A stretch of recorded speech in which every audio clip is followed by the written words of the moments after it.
right, here we are again. My name is Mitch Assa. I'm here with Juliet Lever. We're going to be talking a little bit more about, not a little bit more, we haven't talked about this before, about are we too busy to live? And Juliet, this is, you've been prompted over the last week or so to talk about this topic. So what's been going on with you? Why are we talking about this today? Yeah, well, it's funny. What's that saying? Life's what happens when you're too busy making other plans or something. And it was funny when you asked me to think of a topic. I was like, I can't think of a topic. I'm too busy right now to think of a topic. And I'm like, okay, that's a really good topic, because how many of us feel like we're too busy for the things we want to do? And I think a lot of the people that I work with, when they're going through sort of a process of waking up or change or whatever, your life's been so crammed full of all the sort of stuff that you don't want to do, that all of a sudden you start seeing all these things that you want to do, but you have to say no because you're too busy. So at what point do you actually take a step back and say, well, am I too busy, or am I just unconsciously choosing things as a habit because those are things that were always in my life? Or am I like prioritizing the things now that really matter to me? So that's what sort of came to mind when I thought about the topic. And yeah, I mean, being busy is actually, when you think about it, it's the process of occupying your time. So if you're occupying your time, then you're not sort of freeing it for new things to fall in. So it's an interesting thought, because like I notice that I cram my days full sometimes, and then I resist, and I'm thinking like, oh, I wish I just had all this time. But in effect, if I had all the time, how would I really spend it? And unless I had a really intelligently like designed way to spend my time, it's probably good that I have filled it with other stuff. So where does that all land with you, and what came up then when I was talking? Because it looked like you had a few. Yeah, I just actually popped down a few questions just before, like 5 minutes ago, just to see what I wanted to bring up, and you're pretty much bringing up all things that to be discussed in that first initial opening there, and it's the same thing as like, how do you know you're too busy though if you always want to cram more into it? Are you really too busy if you really want to keep doing more? Or does it come back to priorities like you're just mentioning? So let's take a practical example. What's prompted you over the last week to decide that you're too busy? Like what does your day look like, and what made you decide that you're too busy? Yeah, well, that's a good point, because it's just a thought, and it's not a useful thought because it sends my body into a stress, cortisol, fight or flight state. Whereas when I go, there's plenty of time for everything, then I'm fine. And, so it's really just a word that I'm playing around in my head. It's actually not reality, because what is too busy? Clearly it's enough. Otherwise it wouldn't be happening. But I think, what I've noticed is, I guess, being self-employed, there's different level tasks that you do. And I've found that the whole idea of being too busy is that I've been doing too many of sort of the level one tasks, the one-to-one coaching sessions, the like organizing, the admin, all of that stuff. And that's taking me away from where I'm at the moment, which is like the level 2 or level 3, like planning my website, building a 6-week online program, that sort of stuff. And so I'm wanting to do those things, because if I do those things, it's going to free me up to be like free up my time, right? But it's full at the moment with the level 1 task. So I think it's just, delegating and letting go of control. So that's something that always comes up for me, but let's not coach me about that today. I prefer it when I'm like giving the coaching, but maybe I need some coaching today. So you can practice on me. But I think as well, something that's really interesting with a lot of the women that I work with is I get them to write a list of things that they would want to do when they don't have anything to do. So the reason I get them to do that is we're so used to being busy. When all of a sudden we're not busy, we're like, oh, what do I do? And grab our phone, or if you're a woman, you do the dishes or the washing or something like that. And so you fill it. But if you had a list of, say, 10 things that you did when you don't have anything to do, and it's like, I don't know, go for a walk or have a bath or call that friend that you haven't spoken to in 6 months. If it's that sort of list, then you might feel a little differently about your time. I don't know. It's just talking from my experience.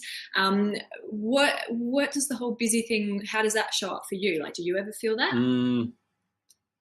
Yes and no. So the thing that I struggle with the most is that if I do feel busy and then I all of a sudden start having more time to myself, then I get bored really easily. So I don't think it's a busy feeling that I feel. Maybe it's just doing the one task too long, for example. I think that's more of the feeling that I get is not breaking my days up to keep it interesting by maybe switching around to do a couple of different things, which as long as it's still productive, because I know switching between tasks can be unproductive. But as long as I do it in a structured way, then I think that keeps my mind fresh, really, because if you're sticking down to doing the same task over and over again, I feel like and it's the tasks that could go on for days or weeks, like building a website and all of those types of tasks that you're talking about that are a bit monotonous. But so that's what shows up for me. But right now, I'm actually on day 10 of a 90 minutes for 90 days meditation challenge. So I don't feel busy right now. I feel as if I have more time. Yeah. Cool. Share some of that gold with me. What? Because I've been doing probably about 20 minutes a day.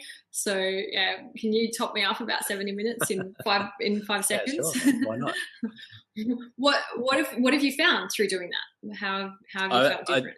I know my meditation's going to a better level now, because actually this fits in really well. So when you sit down for, say, 20 minutes a day, sometimes you feel like you're just sitting down just so you can do your meditation because it feels like, or you feel like you're going to benefit from it and you'll be more focused for later in the day. But I think there's a little bit of resistance there about sitting down just for 20 minutes. Is maybe you don't feel like 20 minutes is enough, or maybe 20 minutes feels like too long because you got so much to do. So when you sit down for your meditation, then you don't dive right into it, so to speak. You don't. No, you like sit there and you feel like you're meditating, but you feel like you're not meditating. You sort of wonder if it's working. Whereas when I sit down and I know that I'm going to be there for 90 minutes, my body just gives up. It's like, okay, I'm here for 90 minutes, and I've had the deepest meditations I've ever had pretty much every single day since day 3. So what's that, 6-7 days now, and I feel like my body's really benefiting from it for staying more focused during the afternoons now. I have no stress whatsoever. Like, look at me, I'm nearly going black because I spend so long at the beach every day in the middle of the day, because I just feel like that's what I want to do now, and I still get the same amount of work done that I've always got done. So it always works out in the end anyway, and I'm sleeping less as well, because I can't fall asleep at night. So, yeah. That's really interesting, because I'm not a napper. I don't nap during the day, but yesterday it got to about 5 o'clock, and I just thought, I want to have a bit of a lie down. It was kind of warm in the afternoon, and I had a lie down, and the only way I could describe it is I wasn't sleeping, I wasn't meditating, but I was somewhere in between. I was like in this really beautiful state where I was aware, like I could hear like my partner doing handstands, and I could hear every time he'd land, like I could hear that noise, and it was almost like a little bit hypnotic. And I just was like in this deep, deep sleep, and he thought I was asleep, but it was weird. Like I was aware, but I was dreaming, and yeah, it was really cool. But it was probably for about an hour and a half, and I would have never done that. Like that would have been just a waste of time to me a while ago, but it was the biggest gift. And then the funniest thing ever, we went bowling last night with his sister and her partner, and they go bowling like every week, right? So they're pretty like focused, and I'd just kind of woken up and I had my glasses on and I like rocked into the bowling alley, and I'm like, I don't really feel like bowling, I've been asleep. And I bowled like 158, which I've been bowling twice since I was about 10 now, and I just like every ball was a strike or a spare, and they were all getting so mad, and they're like, what is happening? And I'm like, I think I'm still asleep, hey. And I actually really don't give a shit if I bowl well or not. And they were just getting so annoyed. It was like the more they wanted to beat me, the worse their scores got. And it was fun. It was like a very powerful state to be in. But anyway, that's a bit off track. So just being completely detached to the outcome when you're getting actually a better outcome than you ever expected. So what if that's exactly the same for business as well? Well, this is my point, because I've had a few like near mental breakdowns in the last week. I don't know, the process of building an online like program and building a new website, it's showing me all of these things that I've been trying to hide behind. Hats off to you for running the Optimal Energy Summit. I can't imagine how much like vulnerability you must have felt in launching that, and just the highs and the lows of that process. It's really full on. So yeah, I just got to not care so much. You know, it's weird, like because I had lighting equipment set up and was filming a 6-week program, I turned into this uber bitch. Whereas when I'm just down at the beach and I take a selfie video and I post it online, I don't care. And that gets thousands of views, but it's just this different thing. It's like something in your head goes, this is real. And then it takes all the joy and the fun out of it. So yeah, non-attachment. Thank you. That's going to be my motto for the rest of this process, or the rest of life. So cool. So something that you mentioned before was quite interesting. I thought you said,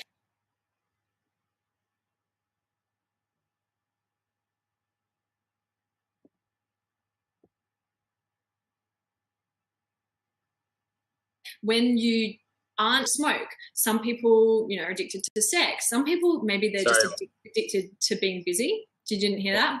No, it completely froze there. So I missed the whole start of the question. Sorry. Oh, well, like, so being busy and filling your life and your time, I feel like that's as much an addiction to fill the void people feel of not feeling fulfilled or true happiness, as much as smoking or drinking or sex or gambling. I think being busy is just another one of those. What do you think? Yeah, definitely agree. What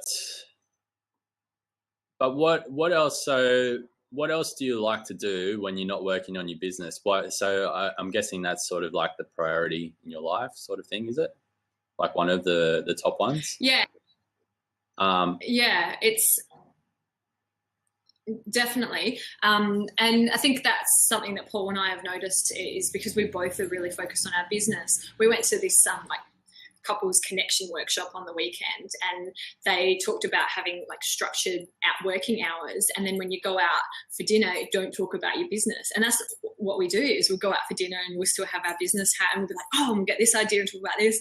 And then it was really funny because we went out, he took me out for lunch on Monday, and he's like, right, I'm taking my girlfriend Juliet out for lunch, I'm not taking business Juliet out for lunch.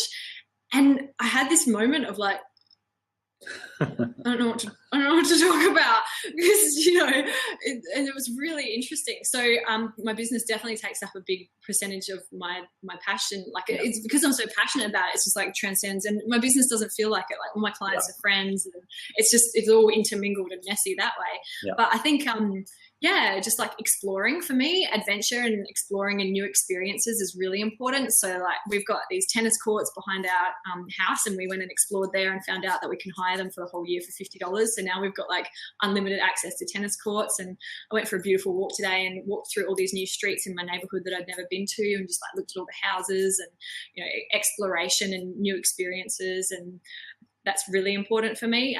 But yeah, I don't know. Travel, definitely, like just things that inspire me, and listening to stuff online, but feeding your mind. Yeah. What about you besides business and meditation and juice fasting? Nothing. Because that's the thing. I think if you're in a job that you dislike, then that makes total sense, because you don't get that fulfillment in your job. You're going to get it elsewhere, from your relationships and all of that sort of thing. Whereas, you know, we're both in the position where we absolutely love what we do, and the clients are friends and all of that, like you were just mentioning. So that's where we draw a lot of fulfillment from. So I'd feel as if I had to cut down on that time, then I wouldn't feel as fulfilled, where if I just integrated it into my whole life. Because even if you are still going out there and exploring and traveling and having new experiences, then those type of things can actually give you content to use as marketing. It can give you new insights into how you can work in stories for your business and all that type of stuff. Anyway, so I believe that when you choose to live this path of being on your purpose, being on your passion, working for yourself, or building a company that's yours, then everything has to relate together. You can't have these two different worlds. I don't believe that's there anymore. It's all about living like in this one world where it all relates together, because people don't relate to your business. People relate to who you are and what story you've got to tell and how you live your life. They don't really care what you've got to say until they know who you are and how they can draw their experiences from you as well. So, I think that structuring your time may not be the best option some of the time. Obviously, there's times for it, but does that make sense? Yeah, and I'm just thinking about my day. Do you want to have a laugh here? Okay, so this is my day. It's all structured, all timed out by the hour, all this bloody shit. So tomorrow I have no structure. It's Paul's first day of the hypno course. Yeah. And straight away I'm thinking of writing my to-do list and timing it out so that I get everything done. I've got to write 5 blogs and I've got to do all these things for my website. But I feel like I want to ask you to set me a challenge to do something in the next week, and then I can report into you next Thursday on the next blab. So maybe if you haven't thought of anything, and I'll think of a challenge for you before the end of the call, and then you've got to report in next week as well. How does that sound? Okay, cool. I've thought of something already. Okay, cool. What? So okay, fair enough. Have your vision of what you want to achieve over the next week, but then do each task as inspiration strikes. So rather than structuring out, okay, this time to this time, I'm going to do this, do my blog posts, just wait for inspiration to do it, to start it, and then just do it until you feel like you don't want to do it anymore, and then stop. Do you know what's so beautiful about that? As soon as you said that, I was like, oh, I want to write my blog posts. Whereas before, because I had to do it at a set time, I was like, nah, I don't feel like doing it. No. But it's like that whole element of, the person who needs the most control has the least. The person who needs the least control has the most, right? The moment you just said, oh, you don't have to do it. Now I want to do it. That's a really shit strategy that I've got going on there, isn't it? It's funny. Okay, cool. That's good. Well, I will take that challenge on board. And I think I do that naturally anyway. Yeah. But then I think my masculine side comes in and is like, you've got to do this, you've got to do that. And I just rebel against that completely. Yeah. So let my feminine inspiration flow a little bit. That's nice. Cool. I'm down with that. I can do that. That's an easy challenge. I thought you were going to make me meditate for 90 minutes a day. And, that would have been a bit weird. You can do that if you like. Yeah, I don't know. Maybe another time. So what? So for the person, so we both used to work in corporate, right? And we know what it feels like to feel like that, looming deadlines and, just that weight or that pressure of oh, I've got to do all these things.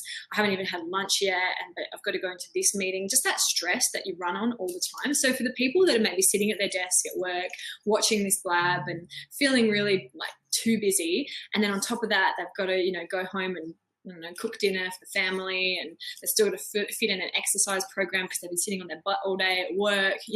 What do you suggest to them? What's your advice to them? Meditate. Actually,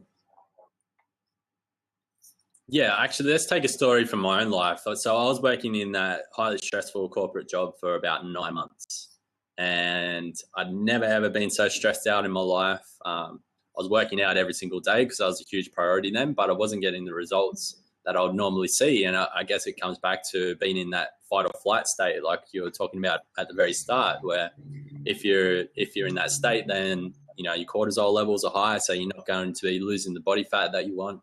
You're not going to be gaining muscle because your body it's like it's running away from a lion all the time. So everything else shuts down that is useful for staying healthy and fit and staying focused and the creative side of you. So that's all shut down. So I actually started meditating 9 months into this work, and I was in a sales team. At the time, I was doing about $80,000 in sales a month. Within 30 days of starting meditation, I doubled that pretty much. I was doing like $160,000 a month and somewhere around there, and I didn't feel as stressed anymore. I still felt a lot of stress because I believed that I was doing something that at my very core I didn't want to be doing every single day. And I was putting a lot of time into that for very little reward.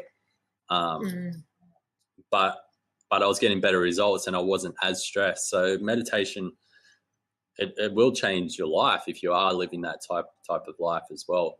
Other than that, I think I'm just going to go all out because it feels right to say it right now, is if you're sitting at a desk in a job that you don't like, go out and do something different. Like what is the worst case scenario that could actually happen? Like everything always works out in the end. What is the worst case scenario? Fair enough if you've got bills and that type of thing, maybe transition out of that job or out of that work, whatever you're doing, but take the leap because it's so much better once you do take the leap and just go wholeheartedly into something that you're passionate about.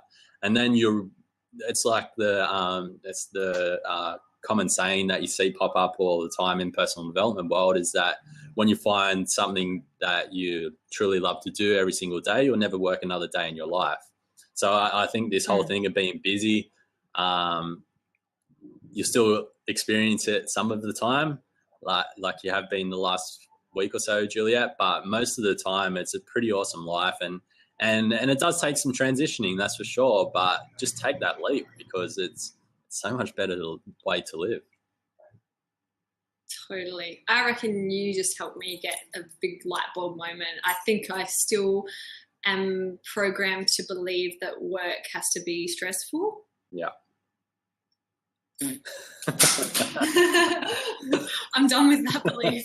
That's good. It's good because everyone that I see that's working is generally pretty stressed, and so it's like, oh well, if you're not stressed then you're not working, but it's no use, it's really no use. And I do believe that people like you and I have to be a walking example of the results our clients can expect, and so we have to be relaxed and not too busy. And there was something else that you said as well. So for the people that are watching this and just heard Mitch say, take the leap, trust also that you're watching this for a reason. Out of all of the things you could be watching right now, you've tuned into this and you're listening to this. And even if this makes you a little uncomfortable, or you, like me, like I didn't think that I had any transferable skills from what I was doing, because I'd worked in the one organization for 7 years and I thought, the only skills I have are this. But when I really took the time to meditate, reflect on what things about my job I loved and what my gifts are. And also the best thing if you're trying to find your purpose is to have a look at the things that people naturally ask you to help them with. Outside of work, and look at that and think about, okay, well, what ways could I contribute in that way, and just start doing it because you love it. And then what will happen is, because you're doing it and you're loving it, people will start saying, can I hire you to do that? And that's how I got a few photography gigs. I just took photos at a friend's engagement party, and then people at the engagement party were like, can you photograph our wedding? And I was like, sure. Things just come when people see the passion coming from you, because so many people are passionless. If you're that one person in a crowd of 500 living with passion, you are going to stand out and be successful no matter what. So it's definitely really, really cool. Abraham Hicks says, we quote Abraham quite a lot, is one person in the vortex is more powerful than a million people who are not. So be that person, be in that place where you're receiving everything that you want, and be in that place where you're feeling grateful for everything that you do have, because that's when you start to receive everything that you do want. Something that I've been really looking at, and it's been popping up for me a little bit over the last couple of days, is minimalizing my life. So I was in this network marketing company doing absolutely nothing, and I hated network marketing, so I quit that, got rid of that. I've pretty much thrown out about 4 or 5 boxes of stuff out of my house in the last week just because I don't use it anymore. I've got a bag of clothes that I haven't worn. I only have one suitcase of clothes anyway, but I've got another bag in there that I'm about to find somewhere to give it away, because I never wear that sort of stuff. So I'm just trying to minimize everything that I do. I work out for 20 minutes a day. That's it. Cool. And just keeping it as basic as possible, because that creates less of what I need to think about every single day. It clears my mind. It allows space in my mind for better things to come, rather than holding on to all of this stuff that I'm not even using anymore anyway. So, and that's been really powerful for me over the last couple of days. Awesome. Super inspiring. It's a very freeing feeling, getting rid of shit, isn't it? It is. Like throwing junk out, like oh, I don't need this. I had this weird thing. We were sorting out our study, and I found a big box of DVDs, and I was like, oh, all my DVDs. And I was like, hang on, I don't watch DVDs. So I just took them all and took them down to the salvos. Yeah. And then I was like, oh, cool. We're never going to need them again. Like, it's just this weird thing. We have so much stuff that just sits there and does nothing and just weighs us down. Yeah. Yeah, it reflects your internal world. So if you've got a lot of stuff and you've got a lot of chaos in your house or externally, then that's also reflecting internally. So the process of simplifying, it's clearing your mind. So you've got this beautiful, organized, structured, I don't know, library that you can go to. And when you meditate, it's funny when you were talking about meditating before, I remembered a dream that I had, which was about accessing like Akashic records. And it was a dream that, I just had it last night, and it was someone that was trying to find their Akashic records, and I was giving her advice on that. And anyway, I don't know. I think I need to look a little bit into that. So anyway, to be continued. That's very interesting.